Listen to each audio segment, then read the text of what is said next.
High বন্ধুরা, কেমন আছো? আজকে আমি মাংসের ঝোল করবো, তোমাদেরকে দেখাবো আমার শাশুড়ি মা কেমনভাবে রান্না করতো। আমি শিখেছিলাম,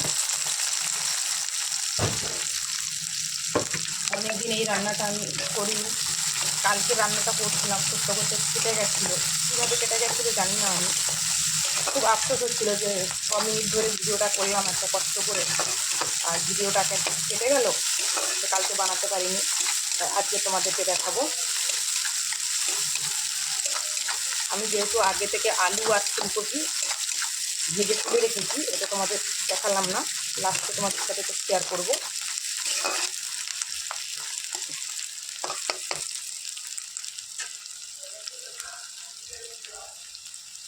আমি আগে পেঁয়াজে নুনটা দিয়ে দিলাম, আর আগে থেকে আমি নুন হলুদ একটু সর্ষের তেল দিয়ে মাংসটা, একটু আমার ছেলে 10টার সময় মাংসটা নিয়ে এসেছিলো, আমি নুন হলুদ দিয়ে একটু তেল দিয়ে মাখিয়ে রেখে গেছিলাম। তা বেশি আমি নুনটা দিলাম না।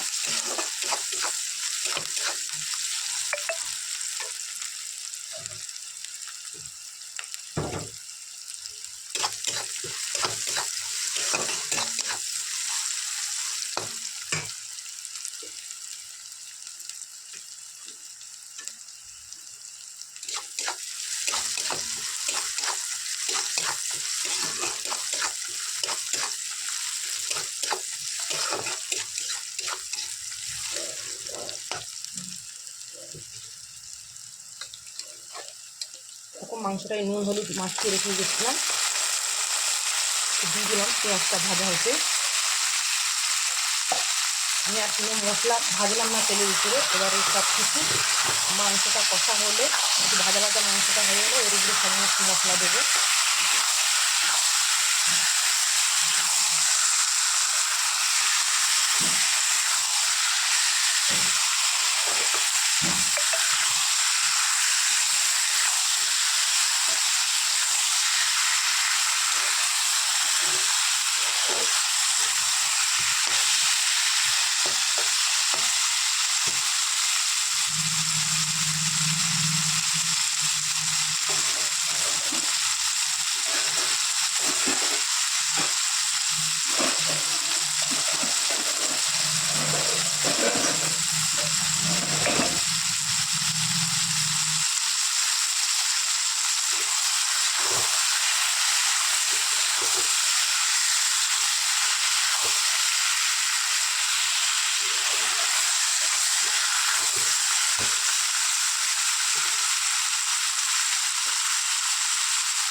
এবার আমি এর উপর থেকে আদা রসুনটা দিয়ে দেবো। মাংসটা করতে করতে আমার আদা রসুন সব ভাজা, মানে গন্ধটা কেটে যাবে, ভাজা ভাজা হয়ে যাবে মাংসের সাথে।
এর উপর দিয়ে দেবো দুটো ছোটো ছোটো টমেটো আমি কেটে রেখেছিলাম।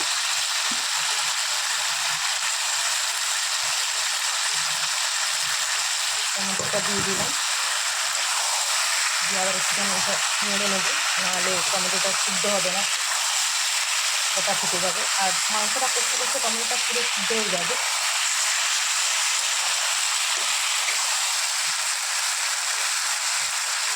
আর এবার দেখো আমি আলু ভেজে রেখেছিলাম, আলুগুলো দিয়ে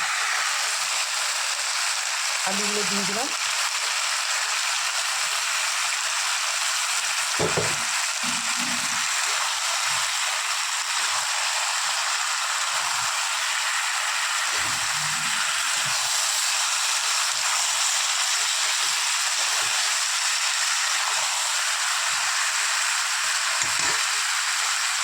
আমি এর উপর দিয়ে দেবো হলুদ,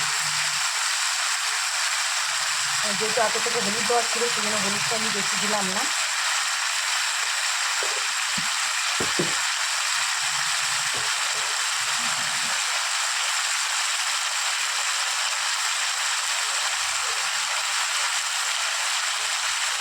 সামান্য লঙ্কার গুঁড়ো, মানে একটা মশলা করা আছে না, বেশি লঙ্কা দিলে আবার ছেলে খেতে পারবে না, সেই জন্য বেশি লঙ্কার গুঁড়ো দিই না। আমি একটা মশলা করে রেখেছি, আমার জিরে, ধনে, গোটা গরম মশলা আর গোলমরিচ আছে। ওটা আমার ছিল নেই বলে আমি দিদির বাড়ি থেকে ভেজে বেটে নিয়ে এসেছি।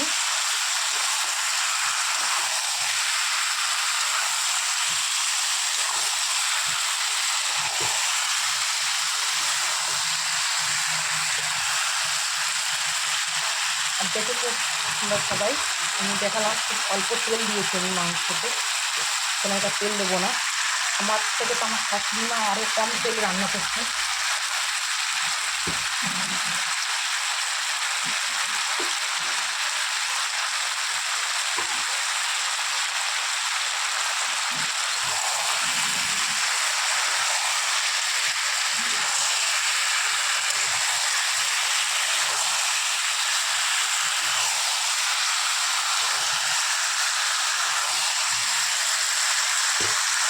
আমি এবার এই মশলাটা পুরো দিয়ে দেবো, যে মশলাটা আমি করে রেখেছিলাম।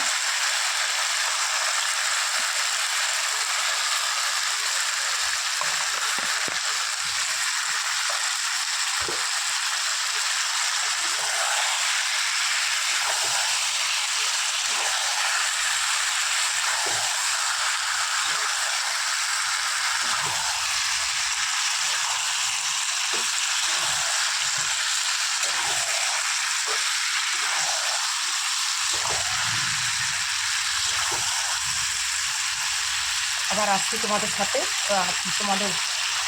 সাথে আসছি আবার কথা বলার জন্য, তারপর মাংসটা একটু কষা হয়ে যাক। এবার দেখো চলে এলাম, মাংসটা কষছিলাম। এইভাবে মাংসটা না কষলে খেতে ভালো লাগবে না, আর এই মাংসটা যত কষবেন তত ভালো লাগবে খেতে, তরকারির স্বাদটা আসে ভালো।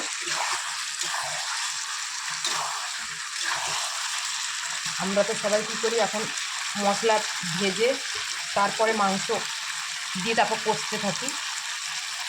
আমার মতো আমি যে স্টাইলে মাংসটা বানালাম এরকম তোমরা বাড়িতে বানিয়ে দেখো, খুব ভালো লাগবে।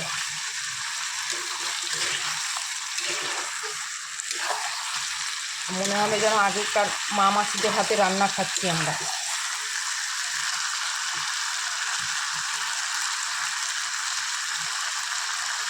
আমার আলুটাও সিদ্ধ হয়ে গেছে, আমি এবার একটু ফুলকপি দেবো, যেহেতু ফুলকপি আলু মাংসের ঝোল করছি। ফুলকপিটা আগে থেকে আমি ভাপিয়ে রেখেছিলাম, ভেজে হালকা করে ভেজে নিয়েছি।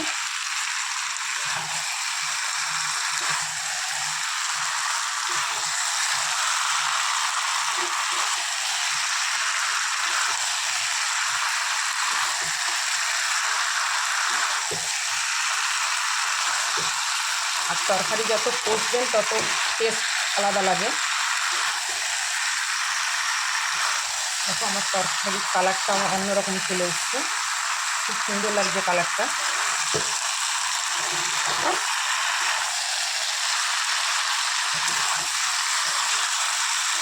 আমার তরকারি পুরো কষা হয়ে গেছে, তেল ছেড়ে দিয়েছি।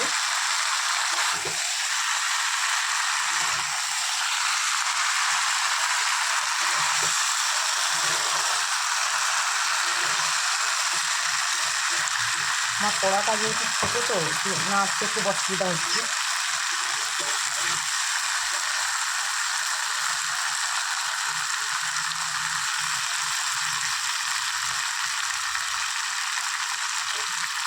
অনেকে দেখি মাংসতে গরম জল দেয়, আমি গরম জলটা ব্যবহার করি না, যেহেতু আমার ডাক্তার আমি বারণ করেছি যে কোনোদিন মাংসতে গরম জল ব্যবহার করবে না।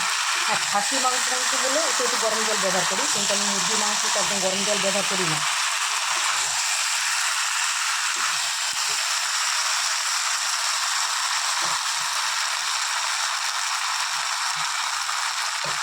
এইভাবে মাংস করলে কী হয়, নুন হলুদ পুরো মশলাটা মাংসের ভিতরে পুরো ঢুকে যাবে, আর খেতে খুব সুন্দর স্বাদ হয়।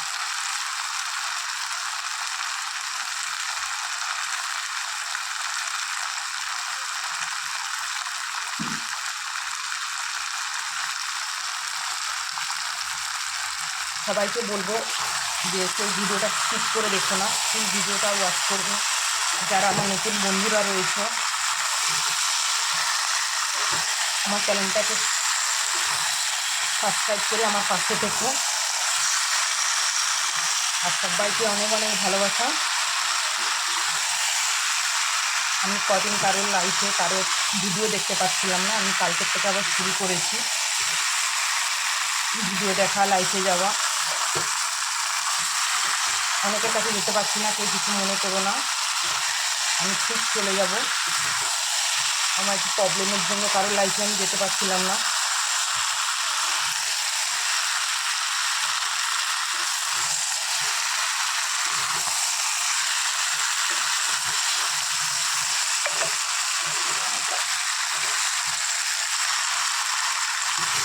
এবার আমার মাংসটা কষা হয়ে গেছে, আমি এবারে জল দিয়ে দেবো, যেহেতু ফুলকপিটা আগে থেকে ভাজা ছিল।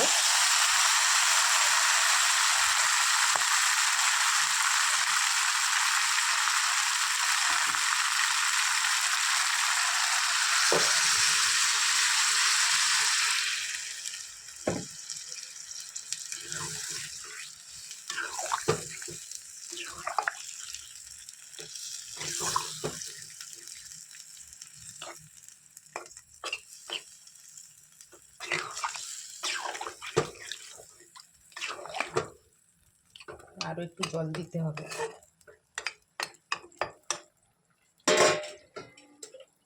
যে যেরকম ঝোল খাবে মাংসতে সেরকমই জল দিও। আর আমার বাড়িতে তো একটু ঝোলটা বেশি লাগে, দুই বাপ বেটা একদম কবজি ডুবিয়ে খাবে, তো সেই জন্য জলটা একটু বেশি দিলাম। তারপর ফুটবে, একটু তরকারিটা না ফুটলেও ভালো লাগে না। চলো এইখানে শেষ করছি, আমি আবার আসছি। আর চলে এলাম, দেখো আমার তরকারিটা হয়ে গেছে, শেয়ার করতে চলে এলাম। দেখো আমার তরকারিটা হয়ে গেছে।